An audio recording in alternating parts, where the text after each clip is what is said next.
In this video, we will learn about plants, that is, what are the parts of the plants and what are their functions, and also we will see their modifications. Now, these are the things that we are going to learn in this video, that is, different kinds of plants, parts of a plant, their functions and modifications, and last, pollination. Now, let's see what is this figure about.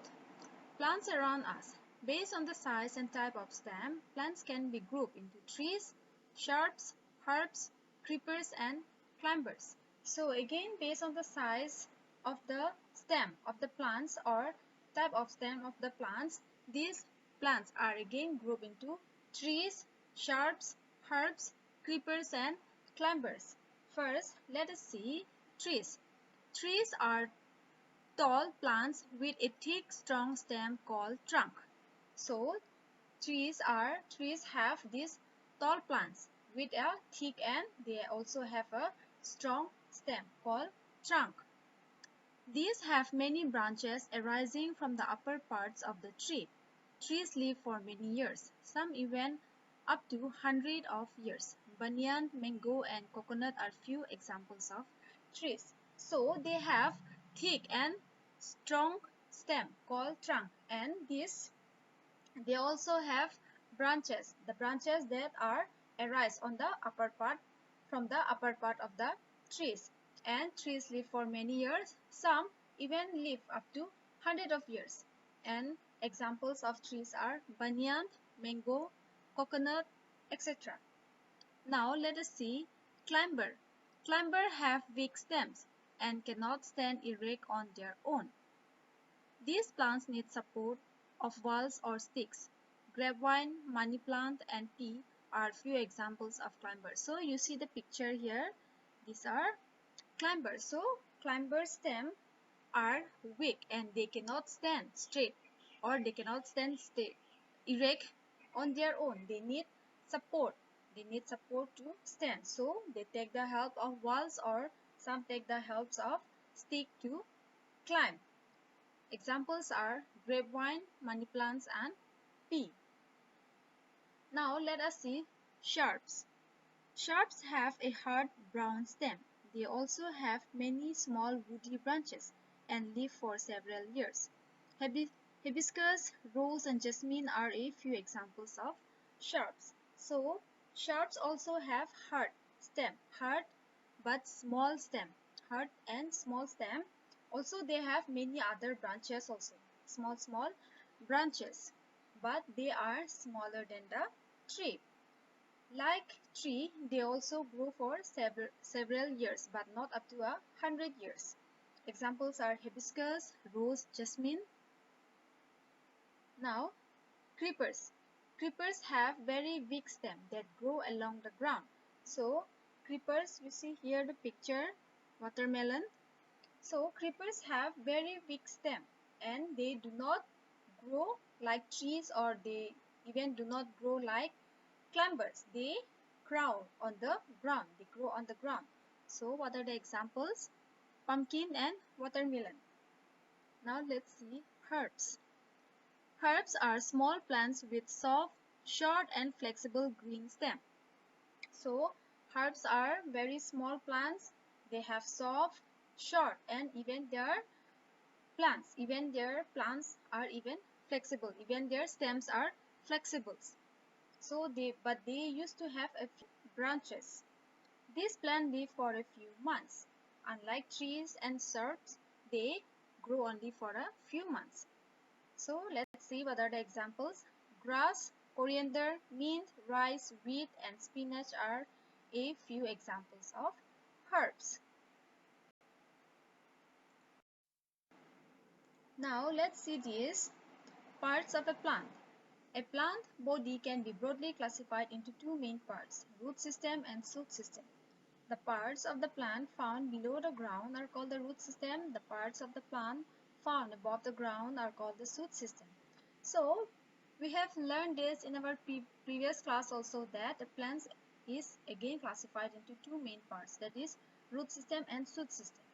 the plants that grow above the ground is called the shoot system, and the plant parts that grow below the ground is called the root system. So now we will see about root system. There are two main types of root system, taproot system and fibrous root system. So root system are again of two types, that is taproot system and fibrous root system. Now let's see how this taproot system and this fibrous root system differ. Taproot system. Taproot is a single root that comes out from the seeds after germinations. Taproot grows vertically downwards into the soil to obtain water from deep down the soil. It is also called the main root or the primary root. It gives out several smaller branches called lateral roots or secondary roots. Plants such as neem, mango, pea, carrot, radish, turnip and mustard have taproots. So, see the picture here 8.1. This is the figures of the taproot. So taproot is a single root. It comes out from the seeds after germinations, and these roots grow vertically or directly into the soil to obtain water from the soil. It is also called main root, or we can say primary root, and this taproot, it gives out several small branches also. They are called lateral roots or secondary roots. And neem, mango, pea, carrot, radish, turnip and mustard are examples of taproots. Now let us see on fibrous root. The fibrous root system does not have a single main root. It has a cluster of thin fiber-like roots that develop from just below the stem. These roots do not grow very deep into the soil. Plants such as maize, wheat, sugarcane, rice and grass have fibrous roots. So, unlike taproot, the fibrous root, they do not have a single main root. It has a cluster of thin fibrous root. That means they are in a group of fibers like root. It develops from just below the stem, and unlike taproot, they do not grow deep into the soil. So let's see what are the examples. Maize, wheat, sugarcane, rice and grass are few examples of fibrous root. See the examples here, fibrous root example. Now let us see functions of root. Some functions of the roots are given below. First, we will see roots hold or anchor the plant firmly to the soil. So these roots, it hold the soil. Roots hold the soil. Roots hold the plant firmly to the soil. Second one, roots help plants to absorb nutrients and water from the soil. And these roots also helps the plant to absorb nutrients and water from the soil. Third, roots prevent soil erosions by binding the soil's particles together. And these roots, it also prevent soil erosions by binding or by holding the soil particles together. We have seen about the functions of root. Now let's see modifications of roots. In some plants, roots are modified to perform special functions according to the needs of the plant. Some of the root modifications are given below. So in some plants, what happens? Roots are made or roots are modified to perform special function. It is according to the need of the plants. Now let's see first one, food storage. Roots of some plants become fleshy to store food. Carrot, beetroot, radish, turnip and sweet potato are some of the modified roots that we eat as food. So, in some plants what happens? Their roots, they store foods in them. That means roots of some plants become fleshy. Their roots become fleshy because they store food in them. Examples given here are carrot, beetroot, radish, turnip and sweet potato. So, these are the examples that they store food in them, and we eat them as a food. Here you see examples, figure, turnip, radish and carrot. Now we'll see second, extra support. In plants like the banyan tree, a large number of roots are produced from the upper part of stem or from the branches. These roots grow downward and penetrate the soil to provide support. these roots are called prop roots or aerial roots. In some plants such as maize, sugarcane and coconut, roots arise from the base of the stem to give support. These are called steel root. And second one is extra support. So these plants sometimes they need extra support. Examples like banyan tree. We have seen banyan tree, their roots, it hangs down from the stem, or we can say it hangs down from the branches. It comes from the branches and it penetrates the soil. It reach into the soil and it go inside the soil and they provide minerals to the plants and they support the plants also. And this type of root is called prop root, or we can say aerial roots. And in some plants such as maize, sugarcane, we have seen that their roots, it comes out from the down or bottom, from it comes out from the base of the stem to give support, and those are called the steel roots. Next, number 3, breathing roots. Mangrove plants grow in wet, salty areas in the coastal region. Soils in such region has very little oxygen. These plants have special roots called breathing roots or pneumatophores. These breathing roots grow vertically upward from the underground roots of the plants. These roots come out from the water like conical spikes. These roots have pores for exchange of gases. So, breathing roots. Some plants that grow in wet or salty areas have this breathing roots type.